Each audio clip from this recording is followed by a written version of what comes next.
Tunaelewana? Sasa wanajaribu kutupatia lecture huko msituni. Wewe ambaye some incompetent people who were removed because of incompetence and because of corruption and because of theft. If there is one thing that keeps President William Ruto and his administration up at night, it is when a heavyweight political figure or an uncontrolled crowd declares war on his administration. Hakuna mtu atatusukuma kutoka mahali ya kuunganisha Wakenya.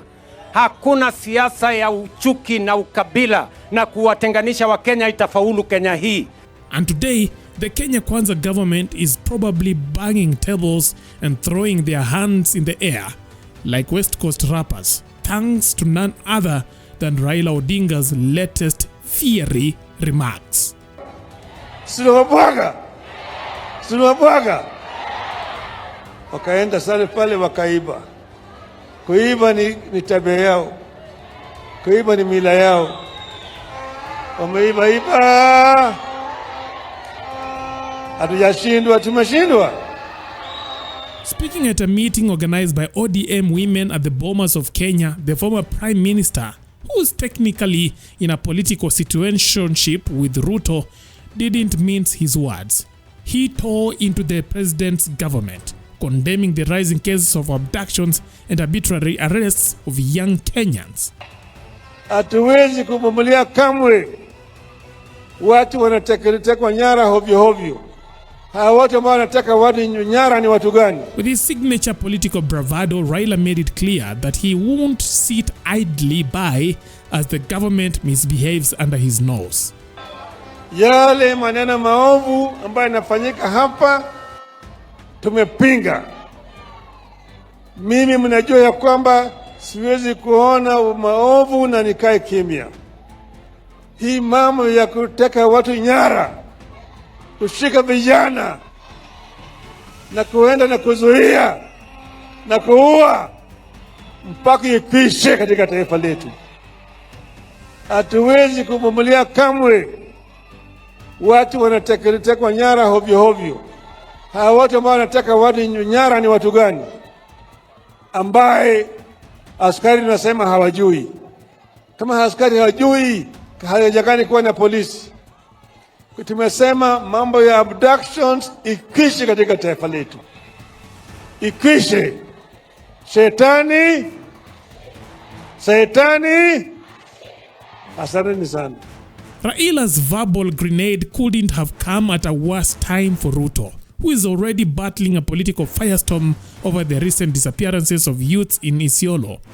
The controversy stems from an incident where a group of young people publicly heckled the president during his last visit to the county.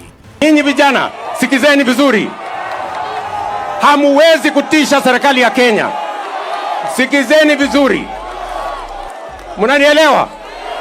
Hakuna mtu atatoka nje ya Kenya akuje hapa aseme ya kwamba madawa itauzwa tauni hii. Hakuna madawa itauzwa Isiolo. Na mujaribu mtaona. Nyinyi mnanielewa? Yes.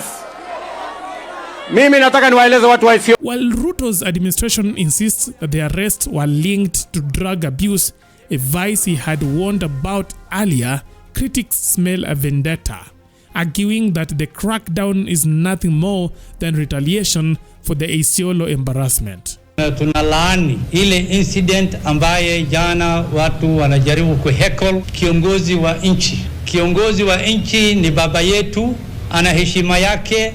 Kiongozi ya nchi kukutembelea sio rais. First of all, the Isiolo youth, if you're listening to me and you're in Isiolo and you're a young person, please stop using Safaricom, because William Ruto, what he's going to do is going to look for the people who are there. They are going to zero in, they are going to monitor what they did with the people who are in parliament and how they have been abducted ever since. They are going to zero in. Safaricom has already pinged your location, so they are going to look for you, everyone who booed you and heckled you, and then they are going to come for you one by one, Nurdin Haji and Mohammed Amin. You understand? So if you're in Isiolo, please stop using Safaricom. William Ruto is a vindictive. He's going to come for people because now you have embarrassed him in front of the world. He's feeling angry right now. You heard even his tone. It was escalating. It was escalating towards that level. You remember on June 25th where he said, I'm going to come. You who tried to bring the government down because you are treasoners, you are criminals. You remember that speech. The Isiolo saga is just one of many cases where outspoken critics of the president, especially the youth, have mysteriously vanished, some later turning up dead. It is a chilling pattern that Raila's remarks have now thrust back into the national spotlight. But here is where things get even juicier. Raila Odinga, who is counting on Ruto's support for his African Union Commission AUC bid, has just sent shockwaves through State House with his blunt critique. Our Kenya Kwanza loyalists are fuming, branding it an act of betrayal. As one Ruto ally put it, you don't bite the hand that's feeding you. Is the President of the Republic of Kenya, head of government, and Commander-in-Chief of all defense forces. Therefore, Mr. President, I'm calling upon you now to order an end to these abductions, which you promised, killings, extrajudicial killings, and an open inquiry to examine, inquire into how these things have been happening. We cannot make it normal. Justice Muturi, the CS for Public Service, has also been on the receiving end of government hostility for daring to question the abduction of his own son by the government. The same Muturi, while in parliament sitting as speaker, refused the discussion on extrajudicial killing. There was a motion to speak on extrajudicial killing and to speak about those who had been abducted and thrown in River Yala. And it's the same Muturi who was sitting in the chair and refused, and he removed that motion to be discussed in parliament. Now he comes as a holier than thou to talk about extrajudicial killing because his son was caught in a scandal of conning people, and some Mokora, that he was killed by DCI for conning people and being a con man. His son, he comes out and make it to be an issue and ulabalu everywhere. Let's speak the positive this government has done, and let's call out hypocrites for who they are. When you say that Ruto must go and you want to use unconstitutional means, what do you expect from the state? We expect what they call reprisals. What did I say?